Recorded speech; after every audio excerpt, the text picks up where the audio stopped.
Around the world today, you see societies in varying degrees of stability and instability. Looking back throughout history, we may be able to identify certain patterns in how societies develop, change, fall into crisis, and evolve into new phases of development. In this episode, we explore these cycles and what they might mean for us in the coming years and decades. To do so, I'm joined by Dr. Daniel Hoyer, Senior Project Manager at the Seshat Global History Databank, which is an international multidisciplinary effort to gather information from historical societies in order to test different hypotheses about the rise and fall of large-scale societies across the globe and throughout history. Dan, welcome. Well, thank you so much for having me. My pleasure. And let's kick off with a big question then. What does the data collected about past societies tell us about the main factors that determine their stability or instability? And is there a pattern that you can discern from that data? Mm-hmm. Yeah, I mean, that's one of the main things that jumps out when you do take a broad look at sort of all of the data that's available, is that there really are clear patterns and sort of societies around the world, regardless of what time period we're talking about.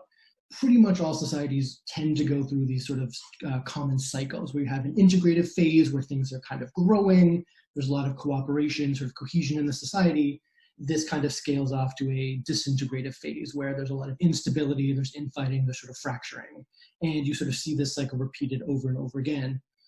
Really what comes across when you sort of look at each case and actually then take a broad picture is that a lot of it hinges on sort of well-being in all of its many components, and also the distributional factors of well-being. So how material resources, how positions of prestige and power are actually distributed within the society.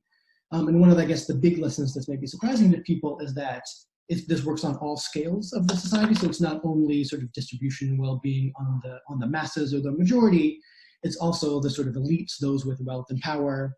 Their sort of distribution within that small group also matters a lot. And even the state itself, sort of how robust, how healthy the state is in its structures. And what kind of process do you see playing out in different societies across history? Like what kind of cycles do these patterns go through if they do, and where do things end up? Yeah, well, the sort of common pattern that this works, and this is a sort of assuming that the state is left to its own devices more or less.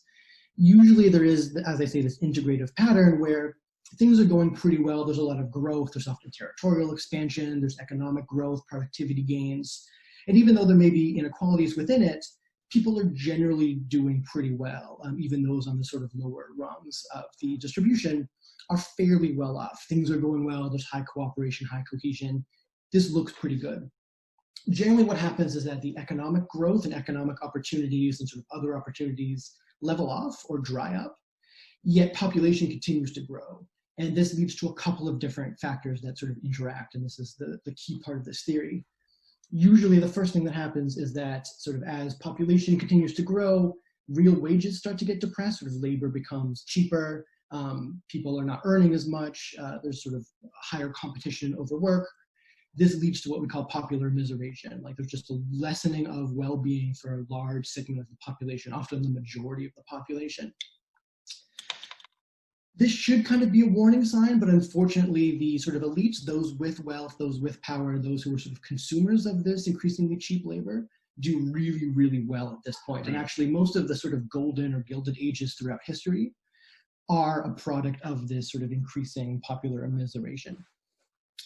What happens then is that even those elites, even those with wealth and those who sort of aspire to have wealth and to translate that wealth into power, their numbers are also starting to swell. And then what happens is that they sort of start to compete amongst themselves for, again, a finite number of positions of power and positions of authority and prestige. This is what we call elite overproduction. There's basically too many elites fighting over the same small number of powerful positions. This then leads to increasing polarization. The sort of battles get stronger, the battles get fiercer.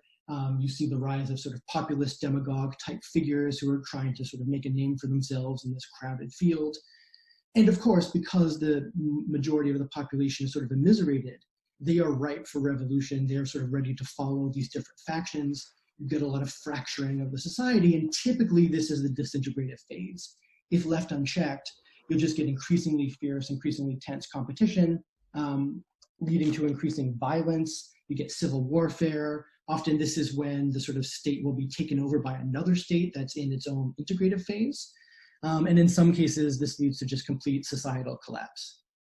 Right. And so it's not a great story, but it is a very common one throughout history. And what happens after that point? Because societies have then continued to evolve throughout history, or new ones have emerged. So after that point of disintegration, breakdown, even collapse, as you describe it, presumably there are a range of different things that can happen then, either different levels of severity of how the disintegration has occurred, and then what happens after. Yeah, and again, unfortunately, it's not a great story in the vast majority of the cases. It is fairly catastrophic loss of life, and so this kind of resets the demographic pressure, or the sort of territory of the state is kind of taken over by somebody else that, again, is sort of in an integrative phase and is not quite experiencing these traumas yet. But a lot of it is actually the loss of life takes away some of the kind of pressures, and it's often very catastrophic, it's very violent. But then it kind of resets, and you see this is a new society will emerge and start to grow and go through its growth phase. No, well, my question was going to be, are there instances of a preemptive recognition of this and then measures being taken to move to a next stage of the evolution of the society without having as bad a disintegrative element? Yeah, I mean, there are fortunately some cases where the sort of violence, the catastrophe isn't quite as severe. Usually when it gets to the state of large polarization, elite overproduction, most of the time it ends up being pretty bad. But there are a few examples of at least lengthening out the cycle and making it sort of a little bit less severe. And generally, again, the key factors that we talked about are the sort of inequality, right? The sort of rising, lowering of the real wages, the popular immiseration, while the elites are doing really well. Like that's a sort of key marker. And if you can recognize that, and if you can actually redistribute not only the materials or resources, but also kind of open up the playing field, share power, make sort of the positions of authority a little bit more inclusive, that takes the bite out of a lot of the sort of elite competition that drives the fracturing.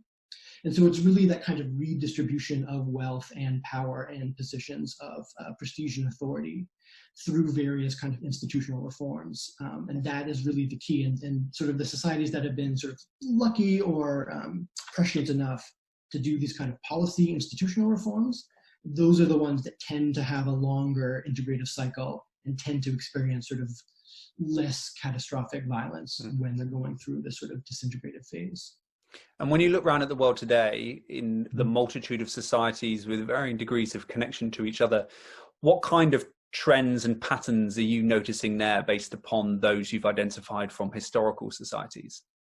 Well, what we've been able to see is that for the last several decades, I mean, we've done a lot of work that sort of showed that these issues were rising. And in many sort of Western industrialized states, especially in Europe and America and Canada, you did see this kind of rising inequality. And even though there was sort of overall growth and a lot of people were sort of happy with the state of the global economy and globalization and sort of everything was going well, GDPs were rising, there was a lot of inequality and there were signs of sort of popular immiseration rising. And you could see even 2 decades ago, the sort of warning signs were there. Again, it was hard to get that message across. And now what we're seeing today is that this is translated sort of predictably into this elite overproduction. And you're seeing more and more competition, factionalization, polarization, the sort of rise of nationalist populist leaders. This is all very predictable based on what we see in the historical record. And so what you're seeing, especially in parts of Europe and in the US, very much fit with this pattern. And unfortunately, as I said, most of the time when you get to this state, it ends in sort of large scale destabilizing violence. But there are ways out of it. I'm convinced. I have hope.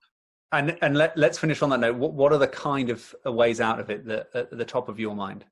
Yeah, well, I mean, really sort of clear policies like fiscal reform to redistribute some of the wealth, to actually sort of redistribute some of the wealth and put it directly into programs that increase the well-being, especially in those at the sort of bottom rungs, as well as sort of I guess, political reform to share power and positions of authority more.